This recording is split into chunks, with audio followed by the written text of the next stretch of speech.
Here is the path of a few gases and water steam circuit with the help of water tea boiler and Babcock and Wilcox valve. हे तुम्ही बघू शकता हा बोलला खाली आता बॉयलरचा ड्रम या ड्रममध्ये आपण या ड्रममध्ये वॉटर भरल्या जाते. दुसऱ्याला वॉटर या ट्यूबमध्ये फ्लो केलं जाते आणि इथं आपण त्यांना ह्या ट्यूबला हीट देतो.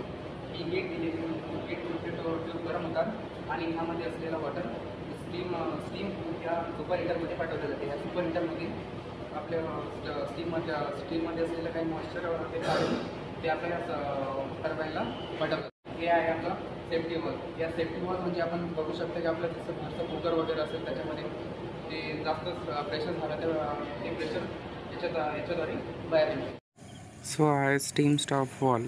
याच्या साहाय्याने आपण स्टीम टर्बाईनला यूजसाठी पाठवू शकतो. आणि हा आहे वॉटर इंडिकेटर. याच्या साहाय्याने आपण ड्रममध्ये असलेलं वॉटर मेजर करू शकतो.